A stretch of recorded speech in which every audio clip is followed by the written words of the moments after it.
Hello, folks. A pleasant good morning to you, wherever it is you're watching us from. This is Spoon TV coming to you live from Accra, Ghana. And we are on an assessment tour of Zoomlion's activities and its operations in Ghana. On Sunday, on one-on-one with the CEO, I did have an exclusive interview with the founder and chairman of the Jospong group of companies, Dr. Joseph Ajapon, and an invitation was extended after that interview to put action to words that were said. So I'm on an assessment tour of Zoomlion's activities sanitation-wise in Ghana, and we are at one of their transfer stations, and this is the Zoomlion transfer station at Pantang here in Accra, Ghana. So we will be taking on a guided tour. The brief is, this is where garbage that is collected from Accra and its surroundings, especially this is one of the many transfer stations, garbage collected from around this area are then brought here at this transfer station where they are then transported to the recycling plants. So this is like the second step of the garbage collection and recycling ecosystem. We will be taking on a guided tour. As I said, my name is Diamond Slanger, live here from Accra, Ghana, and bringing you up close to what happens here at Zoomlion. So it's not all about collecting rubbish, it's also about having fun as well. As you can see, these guys are playing football, which is a universal sport. So we have one of the site managers who's going to speak with us and run us through how this process is done. All right, folks, thank you so much for watching. You can kindly share this live podcast. My name is Diamond Slanger, and I'm here in Accra. All right, sir. Good morning to you. How are you? Good morning. I'm doing good. I'm okay. Your name? My name is Safas. I'm the site supervisor. Okay, Safas, you can just hold this microphone for me. That one is working. All right. Yes, sir. You say your name? I'm Safas. Okay, Safas. Supervisor. You're the site supervisor. All right, so what happens at this site? First, you want to tell us what this site is. Okay, so this is a transfer station. A transfer station, as the name is a transfer station. We transfer waste from a particular point to other. And our main focus are the tricycles, because one, they are the kind of vehicles that can move long distances. When you try, there's a lot of cost of fuel, maintenance and a breakdown, thefts of machine parts on the road. Should there be a breakdown? The situation called for the transfer station to be built. So the transfer station gives you assistance for the tricycles to bring their waste to us, for us to convey to the landfill side and the recycling station, because we have an assistance in the machine to do so. So before you do any business with us, we do registration for the tricycles. The tricycles, owners or tricycle riders have their bell data captured into the system, their name, what their waste is coming from, the type of waste they are bringing, their phone number, and what have you. Whether a tricycle belongs to an individual, or it belongs to an organization, or it belongs to an individual. However, when we take all those data into consideration, now we're able to transact business again. We managed that we want to move from the cash system to the cashless system. So the new software allows the tricycle riders to pay their money or charges via the mobile money or electronic transaction.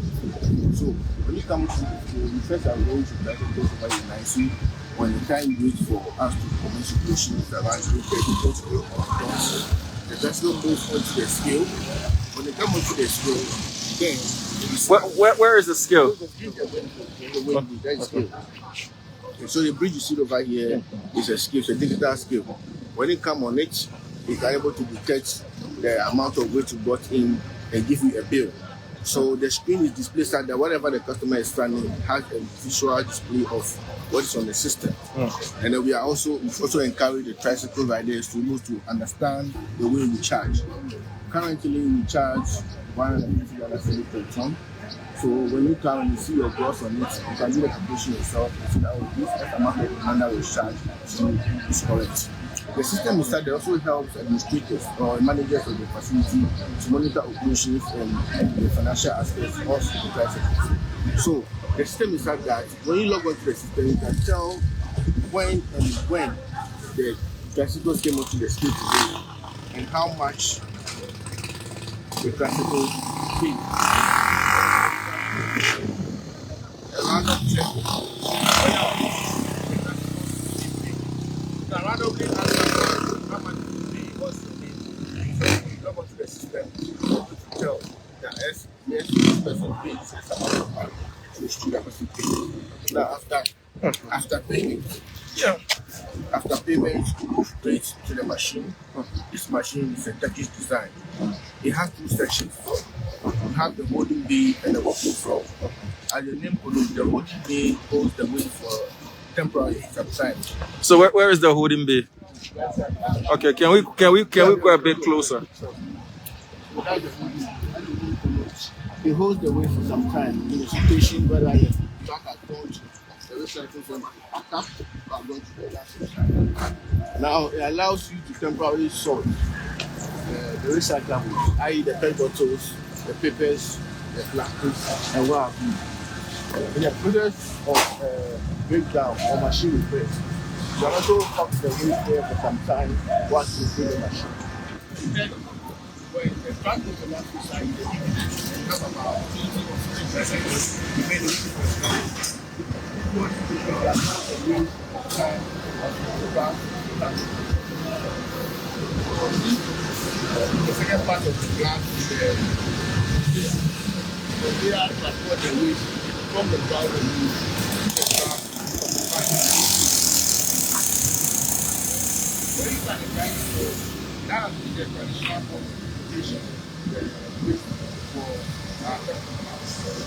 there are new design that the company is bringing that the tricycles can tip itself just like the way the super class are. So you don't need push like the super way. There is a hard part, black power, push the roof.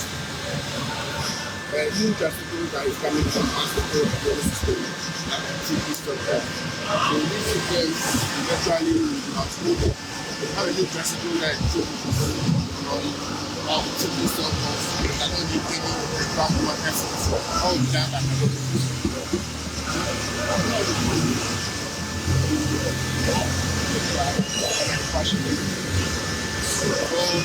We end up getting some level of plastics. All this plastic will be covered from this one solid waste. Then now our station after building where the effect of that machine compress. You take away the air so that much volume of this one compress and compress the apartment.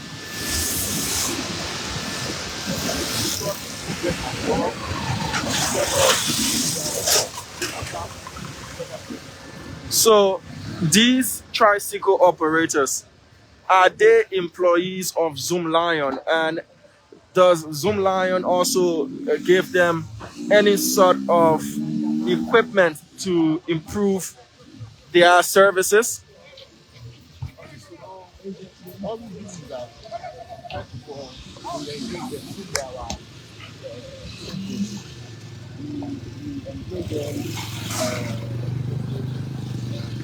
every quarter. We are selling this.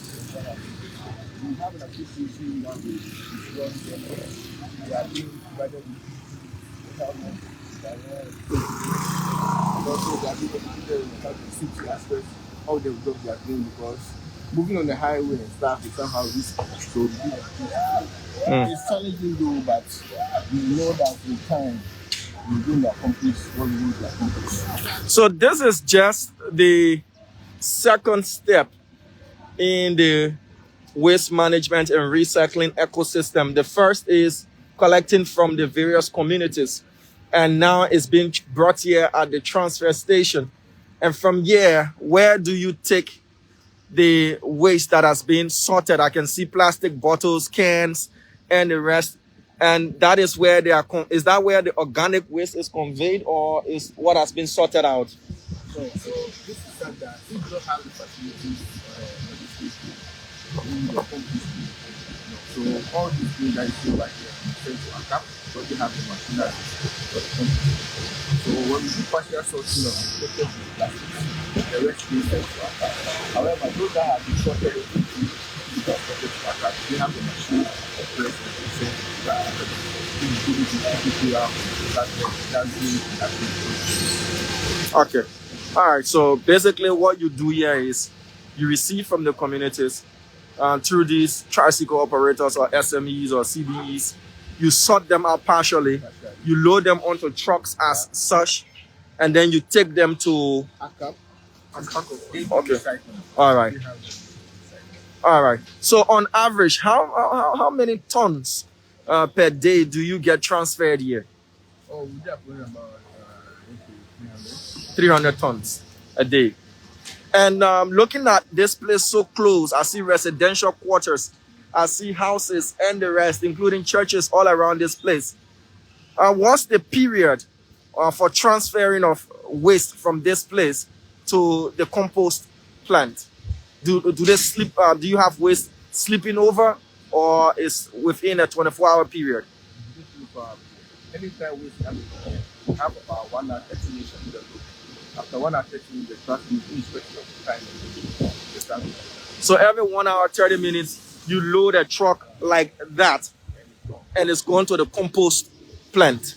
So meaning people can live around here without any strong stench or anything of that sort. However, we don't want any sort of agitation to happen, or let's say assume that if you do that, nothing will happen. Okay. So periodically we engage the landlord. We have meetings, then they reach out to them. Go there, we go to their demand, what they expect from us.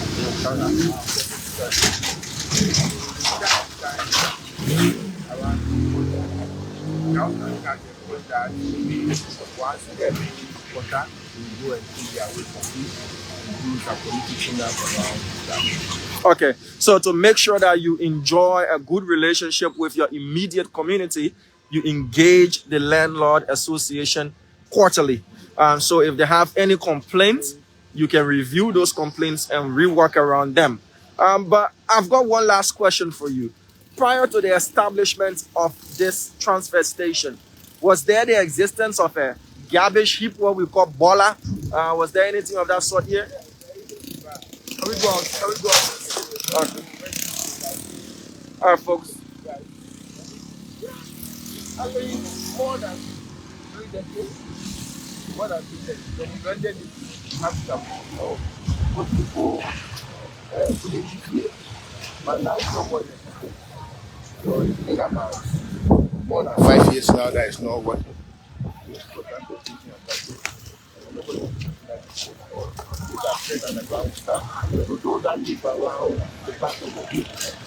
That boreholes from being that the extension, the batteries, and the water that collection of which is all there, but the management of the proper management of the situation is possible. So that's why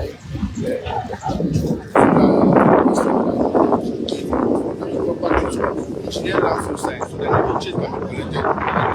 But you know that even after the landfill site, it takes about 40 years to continue managing the landfill site. Even though it's operation, because of the leaching. So it's not about just collection of the waste. Treatment and proper management of the waste is very key. So this is the issue over here. Okay. There for ages. But now, no, it's a fence and prohibited for anybody to be seen throwing any waste around. So this heap used to be a dump site, but now it's no longer in use. Okay. So when this was in operation prior to Zoomlion coming here, how big, massive, and how, of an impact was this on this immediate community?